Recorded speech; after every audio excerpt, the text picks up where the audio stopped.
Imagine this. You have a diner somewhere in the middle of nowhere.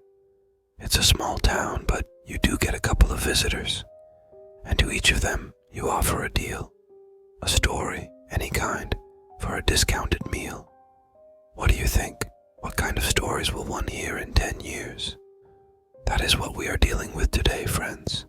If you have similar stories, real or otherwise, you want me to share with the world, you can send them to me at the email in the description. Now let's dive in.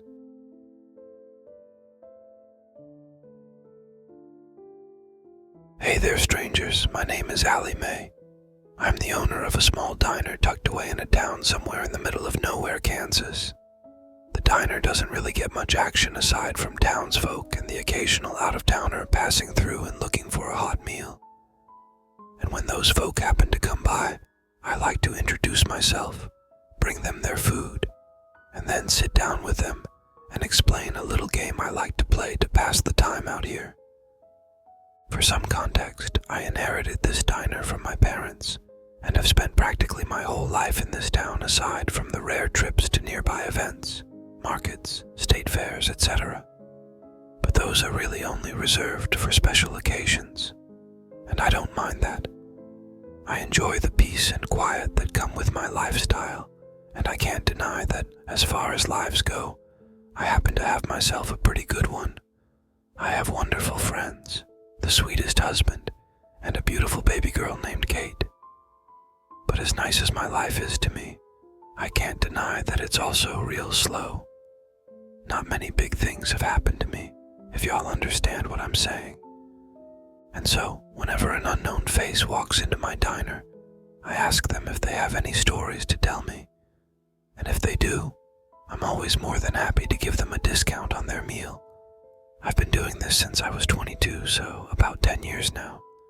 Okay, I'm going to admit something a bit embarrassing to y'all. The reason I had when I first started to do this was that I had recently found out about the notion of cryptids, and I thought the concept was pretty damn cool. More specifically, I thought people viewing me as a cryptid would be pretty damn cool. You know, some girl in some diner in the middle of nowhere that you end up spilling your darkest secrets to and then never see again. Wouldn't that be a kind of neat way to be perceived?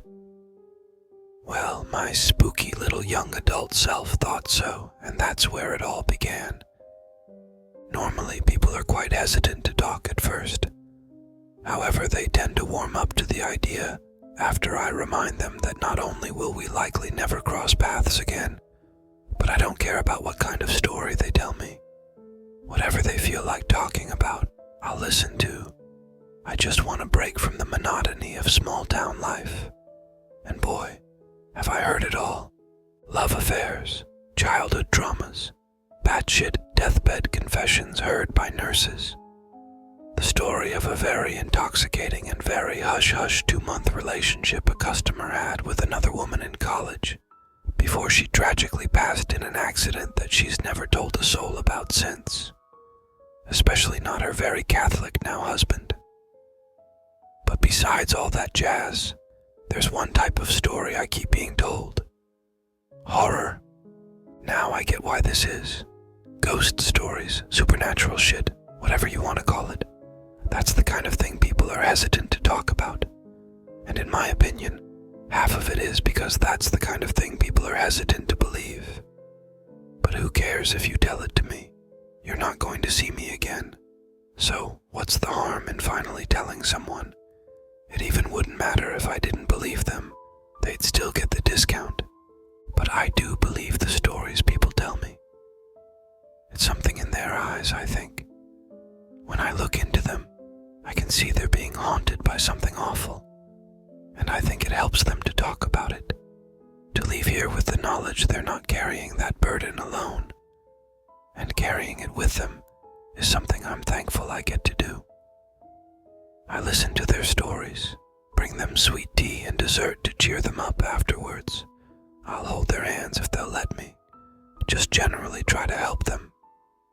It's one small way I can make an impact on some people who are really hurting, being the kind stranger they can confide in, knowing that they'll be believed. But anyways, I've told my husband some of these stories over the years, and he recently started browsing this subreddit and mentioned to me that I should think about sharing some of them with y'all. And so here I am, sitting in my comfy chair after my baby girl finally fell asleep with my laptop and my absolutely darling cat Cinnamon. I really do hope you guys enjoy the story I decided to share today, and I'll probably post some more soon. It was about 5 years ago now. I think this happened sometime in early July, so it was just after my 27th birthday. A young woman stumbled into the diner. I'd guess she was maybe a few years younger than I was. 23 maybe. Well, the poor thing looked like she hadn't properly slept in weeks. With eye bags so dark, I had to take a moment to figure out if they were actually black eyes. She sat down at a booth and I came over to pour her some coffee, which she gratefully accepted. I took her order, waffles with powdered sugar and a side of mixed fruit, and moved to sit down across from her. Instead of asking if she had stories to tell, I decided to ask her if she was all right, as the way her eyes shifted around the room and the way her hands trembled so violently as she tried to use the cutlery made me nervous that she was in some sort of danger. She looked at me and her eyes began to water, and in the softest voice you could ever imagine, she just told me that I wouldn't believe her.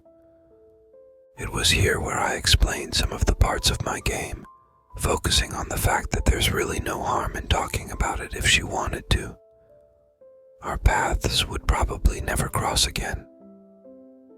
I remember the way she looked down at the table as her hands moved to scratch quite violently at the skin on her arms, which were just covered in long red marks already.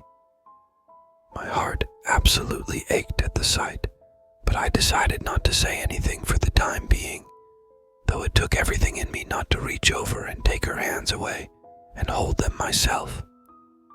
Finally, she sighed and met my gaze as she nodded ever so slightly at me. She told me she had a stalker, and not one she thought was human. The first time she saw him was a few months prior when she was walking to her dorm alone one night back when she lived right by the Appalachian Mountains. She had gone out with some friends and didn't realize how late it had gotten, and by the time she had started to make her way home, it was nearly 2 in the morning. The fastest way to get home meant she had to use a small path that cut through the woods, and she told me she was too worried about the big test she had to get home to study for to really think about the dangers of walking through there at night. As she walked, she said she got that awful feeling that she was being watched, and out of nowhere, she was hit with this horrific wave of anxiety. Her heart began to race like a scampering jackrabbit, and she broke into a cold sweat. And then she noticed it watching her through the tree line. It was tall and vaguely man-shaped, although she said she would hesitate to call it that. And by tall she meant inhumanly tall, roughly 7 or so feet by her guess. Its skin was a sickly pale, and its eyes were bloodshot, accompanied by an impossibly wide grin that revealed way too many horribly stained teeth. From what she could see, the thing was completely hairless and was dressed in camouflage-type clothing, the kind that hunters and the military wear. She said that she froze up when she saw it, staring at the thing in absolute horror, and it just stayed there, smiling at her. Eventually, she snapped out of it and bolted, yet the thing made no move to follow her.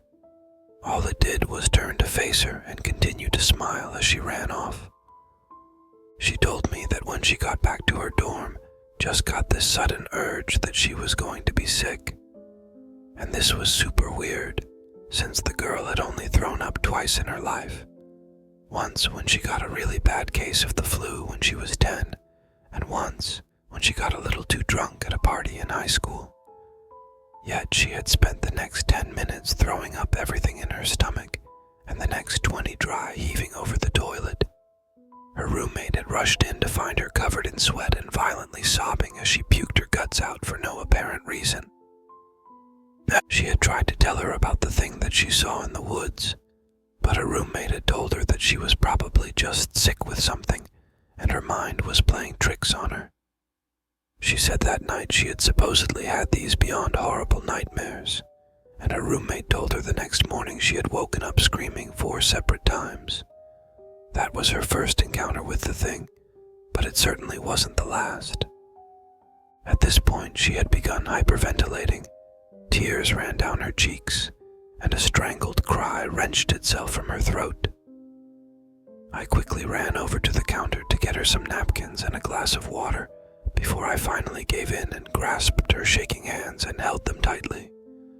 I had asked her if she wanted to stop, but she just shook her head, and so I held her hands and waited for her to continue with her story. She said she realized pretty quickly that whatever it was came with the night.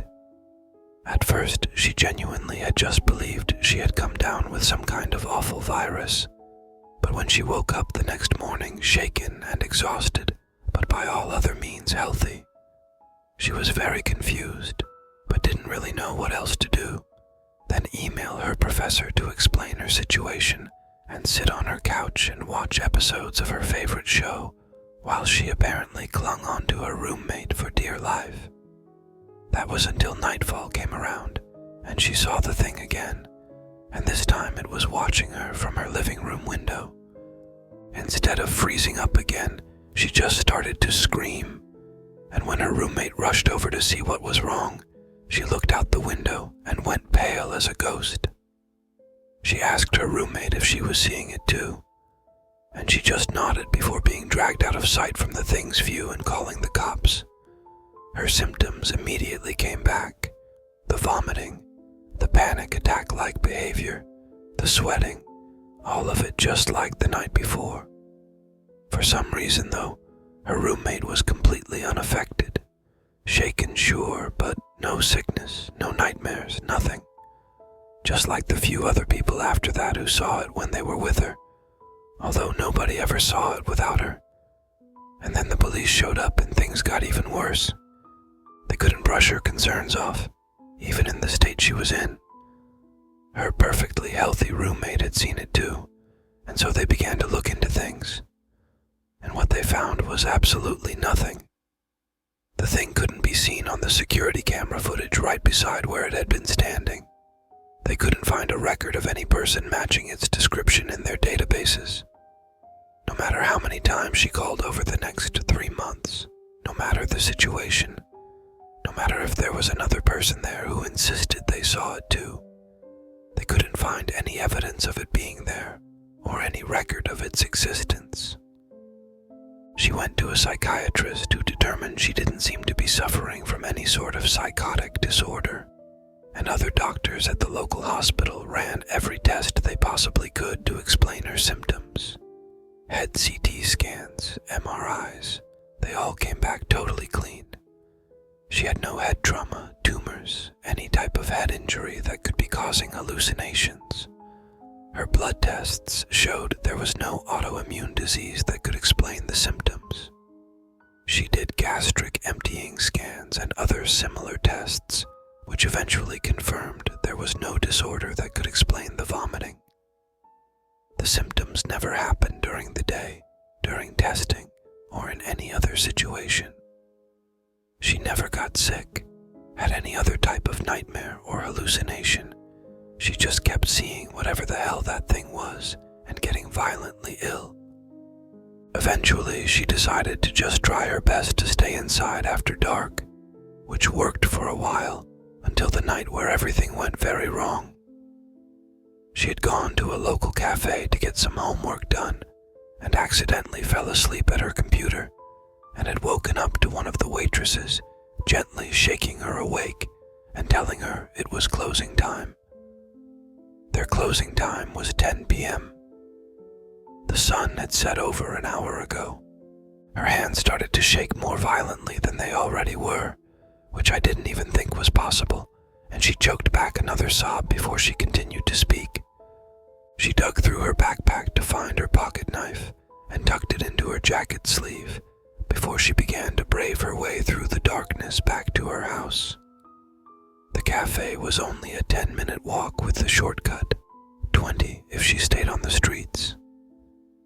considered her options for a moment, trying to figure out which was more dangerous. She eventually decided that while the streets would take longer, they were better lit and maybe still had some people out. It wasn't that late, but this wasn't exactly a college town either. There wasn't exactly a nightlife besides a 1 or 2 bars. Odds were that she could make the whole trip and run into less than a dozen people. She had made it 10 minutes before she got the feeling she got on the path again. The unmistakable feeling of being watched, coupled with cold sweats and horrible anxiety. She slipped her knife out of her jacket into her hand and held it out in front of her as her gaze shifted to the nearby alleyway. And there it was, tall and pale as death, with the same bloodshot eyes and smile with too many teeth, and that same damn camouflage outfit it always seemed to wear. Only this time did it hold something else, a bouquet of wilted flowers. As the thing held them out to her, she turned and bolted down the street, all thought of defending herself from that thing that had been long forgotten. This time, though, it dropped the flowers and took off after her. And this was the first time she realized just how fast it actually was. She told me she had always been a good runner. She did track in high school and even made the state finals. And this was without a doubt the fastest she had ever run in her life. But this thing somehow caught up to her in a matter of seconds. And then it reached out and grabbed her shoulder. At this, she took her hands away from mine and pulled down one of the sleeves of her yellow woolen cardigan, revealing her bare shoulder, and my breath caught in my throat. On her shoulder was a large scar resembling the shape of a hand, palm on the shoulder itself, the outline of long fingers marking the top of her arm. My first thought was about the time I was 17 years old and saw a story about a woman who had acid thrown on her face on TV. It looked almost like that, but if a person with inhumanly long hands somehow managed to cover their own hand in acid without injuring themselves and gripped her shoulder as hard as they possibly could, or maybe like a third-degree burn in the shape of a hand, like if it was from a person who was made of pure fire. She sniffled softly, which pulled me out of my thoughts. In a whispered voice, she told me that the doctor said whatever burned her ate away the fat and a good portion of the muscle in that shoulder. She can barely lift that arm now. As the tears ran down her face, she talked about how the pain she felt in that moment was like nothing else she'd ever felt before. She couldn't even describe it. She remembered collapsing to the ground, screaming bloody murder, and right before she blacked out, she said she saw the thing lean over her. And with that horrible smile still on its face, it hissed out one word to her. Soon. She woke up in the hospital 2 days later. Even after the wound healed, the pain never stopped and never got better. And that was it. That was the final straw for her.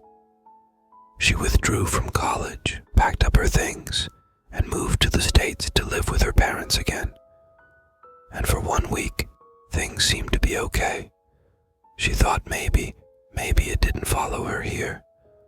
Until a bouquet of the same wilted flowers and an empty chocolate box stuffed to the brim with bloody human teeth and fingernails appeared on her parents' doorstep.